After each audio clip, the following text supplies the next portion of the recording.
My name is Jennifer. I am 43 years old and I'm addicted to Spanish soap operas. Thanks to various streaming services, I've been watching one new drama after another, and I'm totally addicted. Spanish soap operas are always full of drama, but there was a real drama in my life too. Let me tell you a story. It was almost 6 years ago. I was living with my husband, who was older than me. We were never blessed with children, but I thought it wouldn't be so bad to spend some quality time together. Only until this very moment. I received a call from my best friend and child friend, Monica, who even came to our wedding. Hey, it's been a while. I thought I should tell you that I got divorced. Oh, I see. You went through a hard time, huh? Let's hang out and grab some drinks soon. After going home, I was about to tell my husband about the news, but my husband said, I know, Monica's got divorced, right? What? I knew my husband is aware of me and Monica are best friends, but how did you know about her divorce? I'm sure I haven't told you about that yet. At my words, my husband looked at me as if he realized something is not going right. I heard you say something about it, he laughed. I don't remember saying anything about it. I was confused, but I continued. Yeah, she's divorced, so we're going out for a drink next time. I'll go with you, and the three of us can comfort Monica. Wait, you're coming too? No? I don't know. I thought this will be like a girls' night out, so I couldn't understand why my husband wanted to come at all.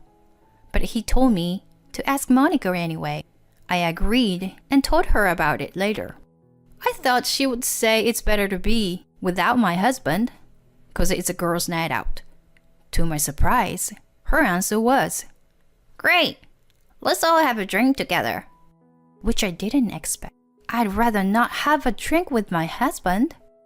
And in the end, I was the only one who was left feeling a bit strange. However, the three of us, me, my husband, and Monica, gathered together. The night out was a lot of fun, actually. Mostly Monica complained about her ex-husband's bad behaviors and lack of consideration. We responded to her to make it funny. It was more like she had the whole place to herself than we are all having a good time. But Monica, who just got divorced, seems to be having a good time. So I was glad that the three of us had gotten together that night. Until that moment. I had to use the restroom for a minute, and when I came back, I hesitated for a moment before returning to my seat. The way Monica and my husband looked into each other's eyes, and how they engaged in conversation. I don't know why, but it seems too intimate. They haven't seen each other since our wedding. I wonder how they get back being so friendly, just by having a few drinks. I felt as if I was putting a damper on a date between two lovers. I returned to my seat, and when I sit down, the two have returned to their normal atmosphere, acting like nothing had happened. I wonder if I was overthinking, but I couldn't get rid of that blur. In the meantime, it was almost closing time, so I decided to pay the bill and leave the restaurant. Monica was very drunk, and then my husband said, I'm going to take her home. His nonchalant attitude caught me off guard. He said, I'll take her home, not let's take her home. I'm not as drunk as she, but I'm drunk too. Moreover, I am your wife.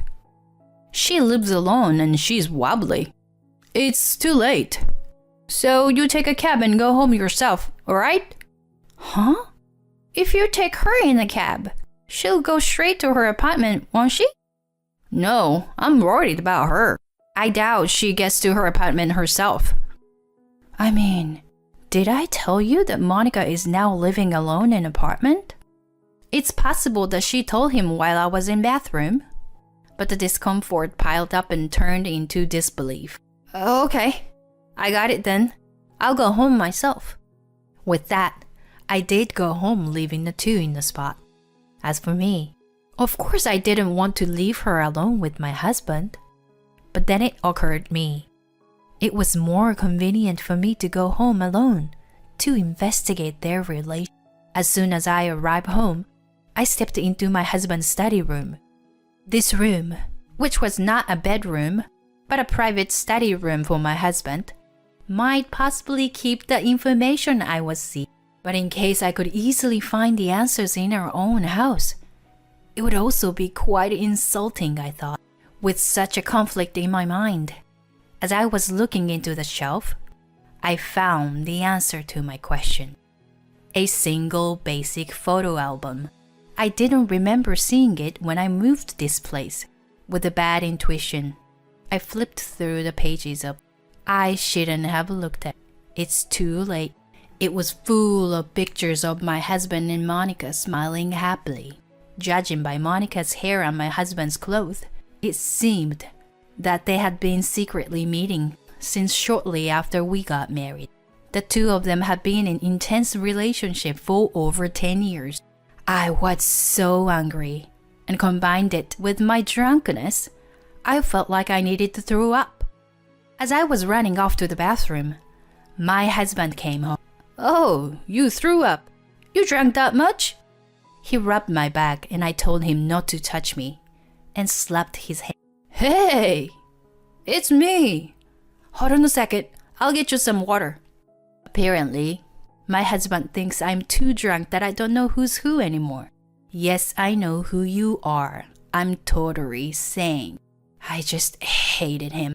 I wanted to get so drunk instead that I lost my mind. Then it wouldn't have been so painful. Go wait for me in the living room. We need to talk. What? I glanced at my husband and I took a moment to catch my breath. Why are you in such a bad mood? Is it because I dropped her off? Acting like he was trying to be funny or something. Well, I'll just have to adjust my tone then. Now, for the first question, what does this picture show?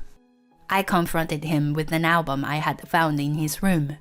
I just showed him the cover, but his face got paler and paler. Then, the second question. This one is a yes and no quiz. Is there any wife in the world who can look at this picture and be okay with it? I mean, you know. Question 3. How do I feel right now? Go ahead. Give your answer. When I asked him for an answer, my husband became silent. Why don't you say something instead of just keeping your mouth shut?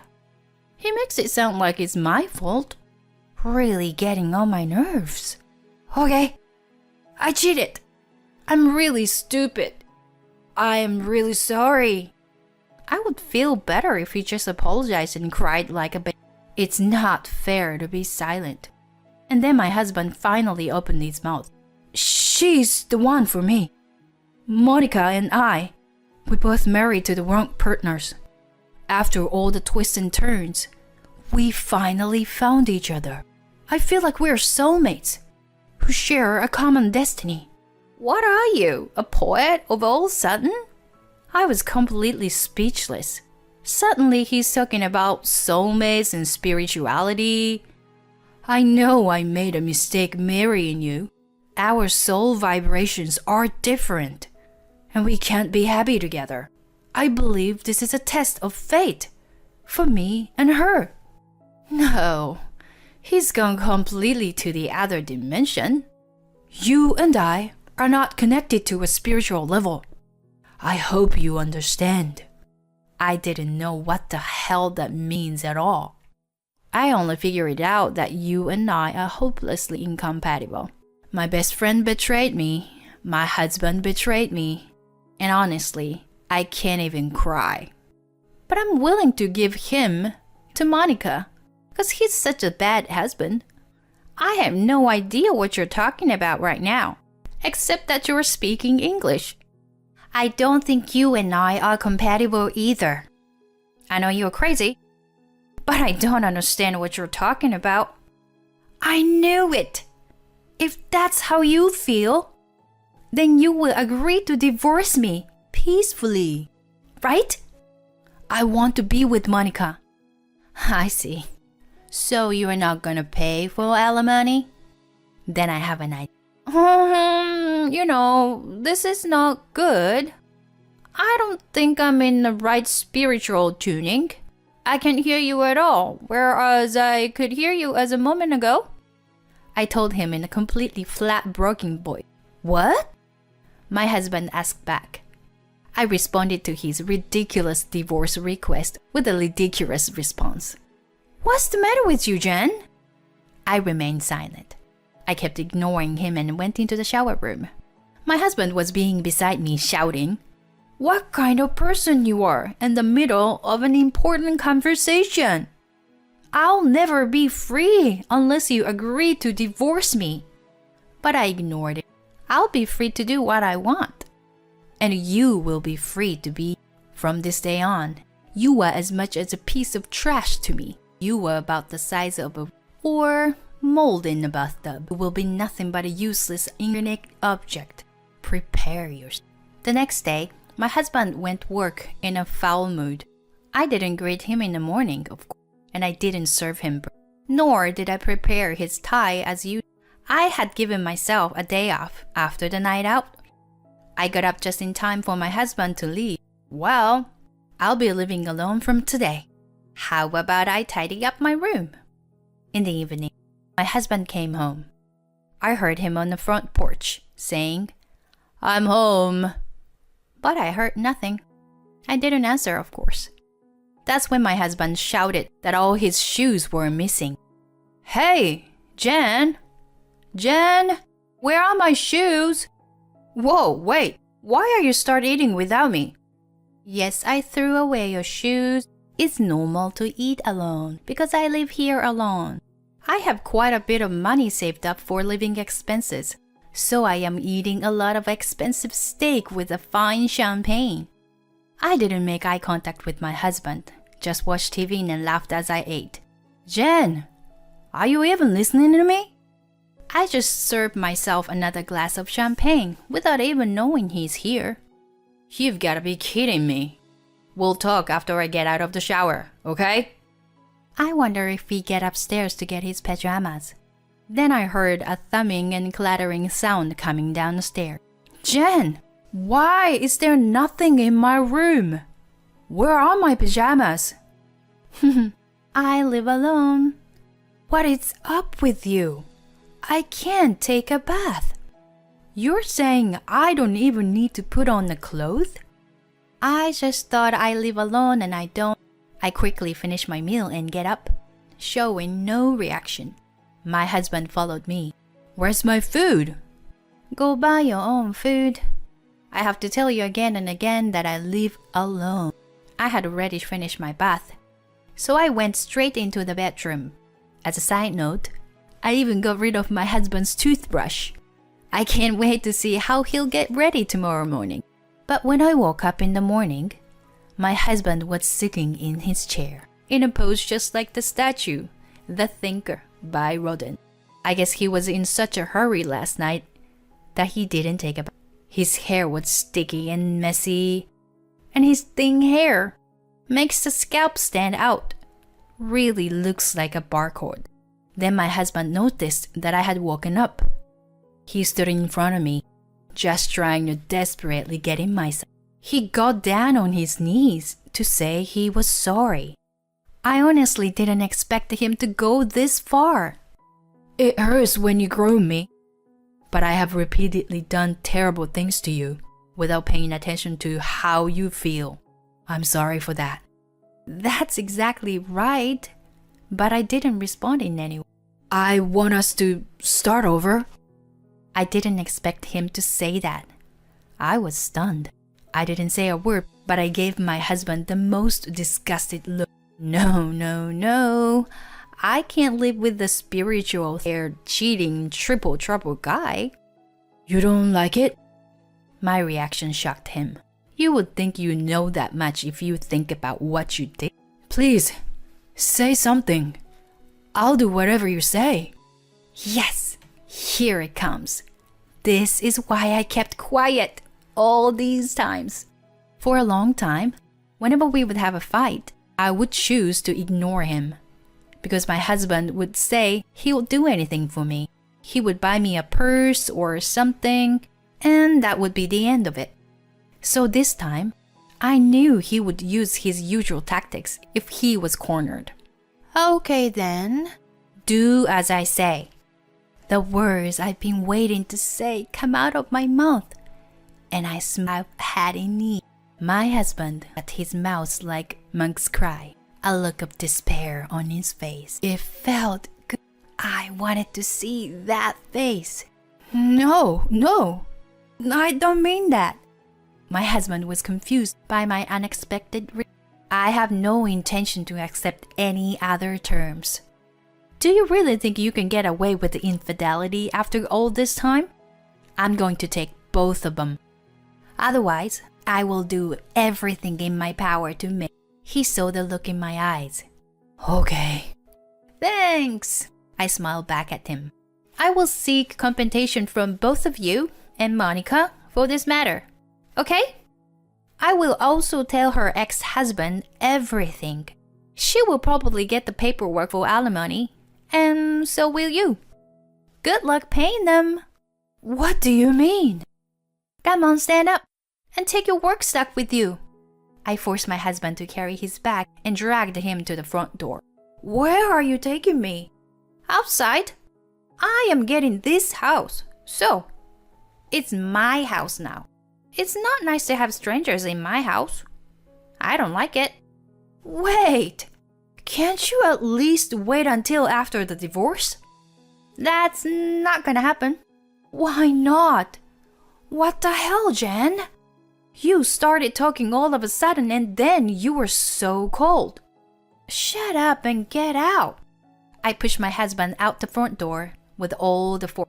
The only reason I was able to exert that kind of power in a woman's body was because all of this stress and anger I'd built up over the years. I guess you have to accumulate negative energy too.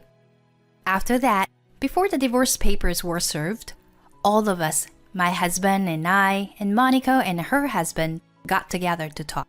Monica confessed she had fallen in love with my husband at our wedding. Approached him right after, and their affair started.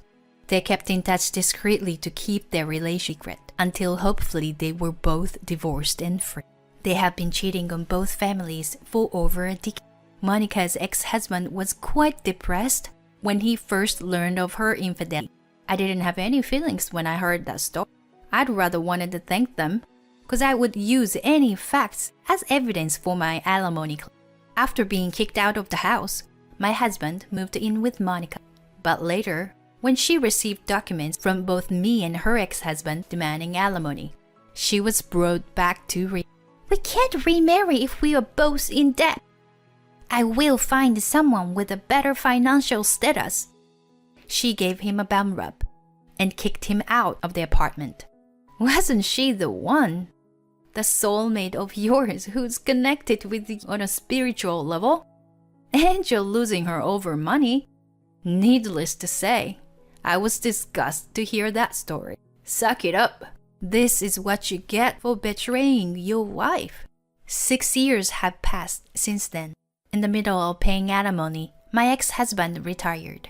He was forced to spend most of his retirement money for alimony. He's still living his life in misery. Monica is also a debt-ridden woman, and there is no way a man would ever remarry her if he is a sane person.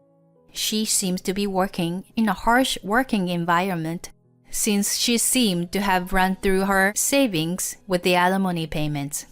As for me, I have been paid a lot of money, but don't do anything special except work. In life, we don't know what's going to happen to us, so I'm trying to do what I want and live modestly. It's like they say, if you were prepared for anything, you were prepared for everything. And I look forward to watching Spanish soap operas every day. Recently, I found someone at work who shares the same interest. We're even talking about going to Spain together someday. I'm looking forward to that day. Of course, I'm not going to check the compatibility of our soul vibration. Let's live a peaceful and healthy life today. My goal is to live happier.